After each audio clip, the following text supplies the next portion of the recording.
الحمدللہ وحدہ والصلاۃ والسلام علی من لا نبی بعدہ اما بعد۔ آج ہم بات کریں گے سورہ صاد کے بارے میں۔ سورہ صاد یہ 38ویں سورت ہے تدوینی اعتبار سے، اور اس سے پہلے سورہ فاطر، پھر سورہ یاسین، پھر سورہ والصافات، ان کا تذکرہ تھا، اور آج سورہ صاد پر گفتگو ہے انشاءاللہ۔ اور یہ سورت مکی ہے، یعنی ہجرت مدینہ سے پہلے نازل ہوئی، اور اس کی 88 آیتیں ہیں، 88 آیات ہیں، اور اس میں جو ہے وہ صداقت قرآن کا دعویٰ کیا گیا ہے، یعنی قرآن کریم ایک سچی کتاب ہے، اور یہ سچا نبی تمہارے پاس لے کر آیا ہے، یہ حقیقت میں واضح کی۔ اور اس میں صابر اعظم کا ذکر ہے، صابر اعظم یعنی سب سے بڑا صبر کرنے والا انسان، یعنی حضرت ایوب علیہ السلام کا خاص طور پہ تذکرہ ہے۔ اچھا، اور انبیاء کے بھی اشارے دیے گئے ہیں، لیکن خاص طور پہ چونکہ اس میں صبر کے مضمون کو خاص یہ مرکزیت اس صورت میں حاصل ہے، لہذا یہاں حضرت ایوب علیہ السلام کا بھی ذکر کیا کہ یہ وہ صابر اعظم ہے کہ جس نے کیسی مالی، جانی اور جو ہے وہ سماجی نقصانات کے باوجود اللہ تبارک و تعالیٰ کی آئی اس آزمائش میں بالکل صبر و استقلال کے ساتھ کھڑے رہے، اور ایمان کی ان کی چولے ہلی نہیں ہیں۔ جی، ہم کہتے ہیں صبر کا دامن نہ چھوڑیں کبھی، نہ چھوڑیں، بالکل۔ تو صابر اعظم کا ذکر ہے، اور اس میں صداقت قرآن کا دعویٰ، اور صبر کی بنیاد وہی، کیونکہ اصل میں اس میں ایک واقعہ بہت بڑی بنیاد ہے۔ وہ یہ ہوا کہ حضور صلی اللہ علیہ وسلم کے چچا حضرت ابو طالب جو ہے وہ بیمار ہو گئے۔ اچھا، تو ان کی عیادت کے لیے مشرکین مکہ آئے، اور اس میں ابو جہل بھی آیا۔ تو اب عیادت کر رہے تھے، تو عیادت کے دوران انہوں نے سرکار دو عالم صلی اللہ علیہ وسلم کی شکایت کی کہ آپ کی یہ بھتیجے ہیں، یہ ہمارے بتوں کی مخالفت کرتے ہیں، اچھا، ان کو برا بھلا کہتے ہیں، تو آپ ان کو ذرا سمجھائیے کہ اس سے باز آ جائیں۔ تو چچا نے حضرت صلی اللہ علیہ وسلم کی طرف دیکھا، تو کہا کہ یہ کیا کہتے ہیں یہ لوگ؟ اس پر آپ صلی اللہ علیہ وسلم نے فرمایا کہ اصل میں ان کو جس بات کی دعوت دیتا ہوں، اگر یہ اس بات پر آ جائیں اور اس بات کو مان لیں تو پورا عرب جو ہے یہ ان کا غلام بن جائے، پورا عرب ان کا تابع دار ہو جائے، اور پورا عجم ان کو جزیہ دینا شروع کر دے، اتنا اونچا ان کو مقام مل جائے۔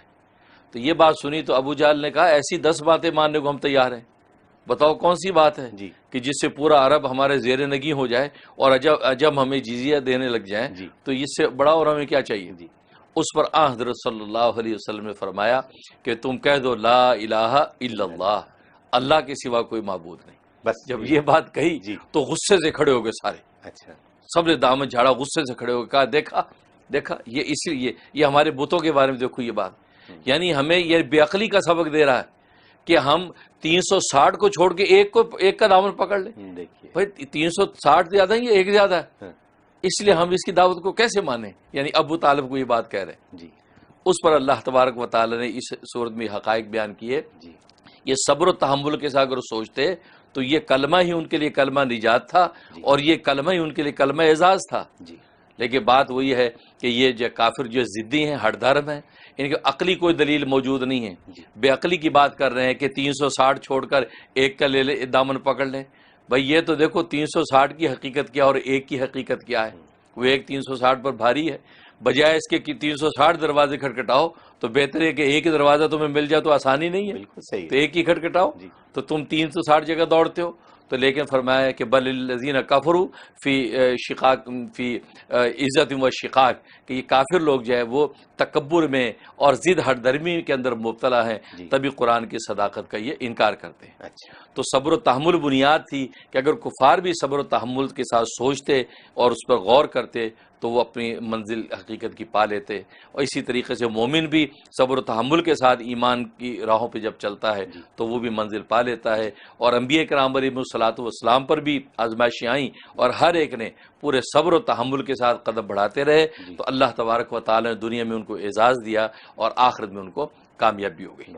تو یہ بنیاد اس کے اندر ذکر کی، صبر و تحمل کی بنیاد یہاں سے شروع ہوئی، اور حضرت ایوب نے اور ایوب کا ذکر کیا کہ سب سے بڑا صبر انہوں نے کیا، جن کی جان کے نقصان ہوئے، مال کے نقصان ہوئے، سماج میں اعزاز کے نقصان ہوئے، اور کوئی نہ رہا، ایک بیوی جو ہے وفادار ساتھ رہ گئی، سب چھوڑ گئے، لیکن انہوں نے اللہ تبارک و تعالیٰ کی توحید کا دامن نہیں چھوڑا، جس کے نتیجے میں اللہ تبارک و تعالیٰ نے ساری نعمتیں دوبارہ لوٹا دی، بلکہ ڈبل کر کے لوٹا دی اور اس آزمائش سے نکال دیا اور دنیا کے لیے مثال بنا دیا کہ صبر کا دامن تم تھام کے دیکھو، پھر اللہ تبارک و تعالیٰ کھوئی دولتیں بھی کیسے تمہیں واپس لوٹاتے ہیں.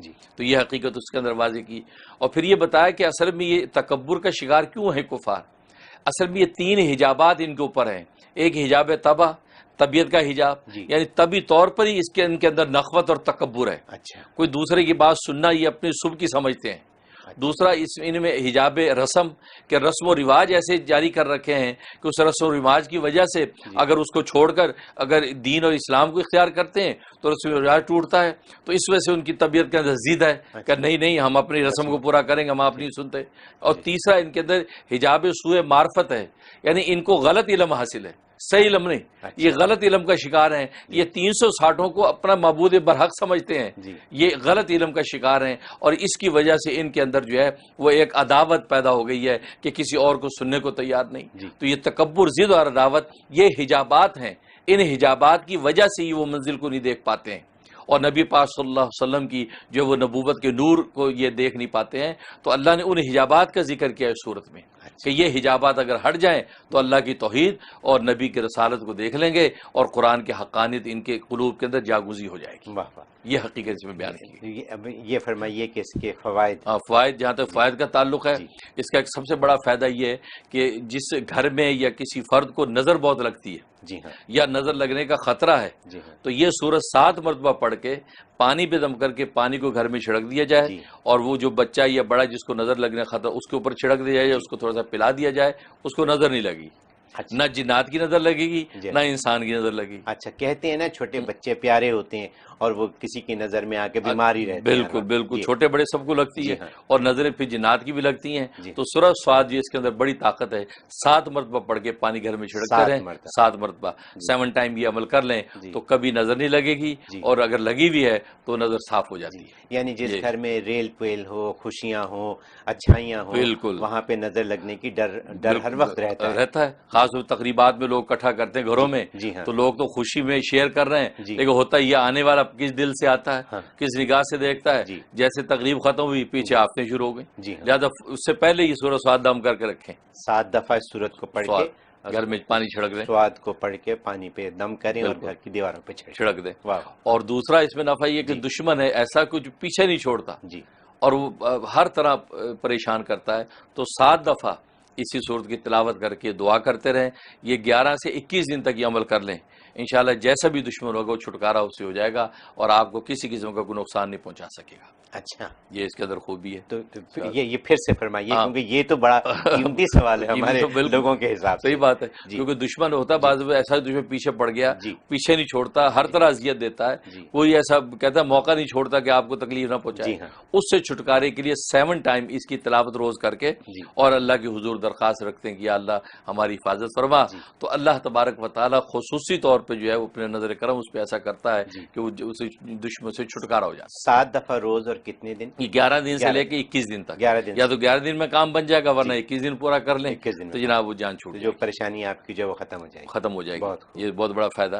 اور ایک اس کا فائدہ سورہ صاد کا یہ ہے کہ انسان کی کوئی مقصد ہے وہ حاصل کرنا چاہتا ہے اور ایک عرصے سے لگا ہوا ہے کہ مجھے حاصل ہو لیکن وہ حاصل نہیں ہو پاتا، کہیں نہ کہیں جا کے ہرڈرز آ جاتے ہیں، رکاوٹیں آ جاتی ہیں. تو سورہ صاد 7 دفعہ ہی پڑھ کے جو اس مہم کے لیے دعا کریں. 7 دن کرنا ہے، 7 دن کرنا ہے، کام ہو جائے گا.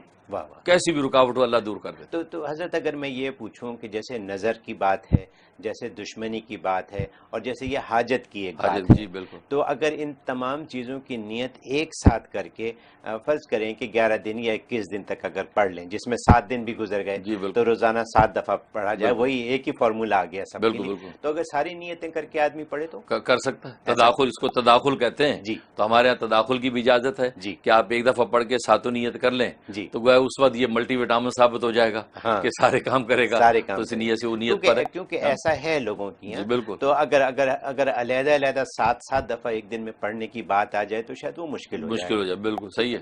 تو دو سارے کام کیونکہ ایسا ہے لوگوں کی. بالکل. تو اگر علیحدہ 7 دفعہ ایک دن میں پڑھنے کی بات آ جائے تو شاید وہ مشکل ہو جائے. بالکل صحیح ہے. تو 2-3 نیتیں کی جا سکتی. بالکل اس طریقے سے.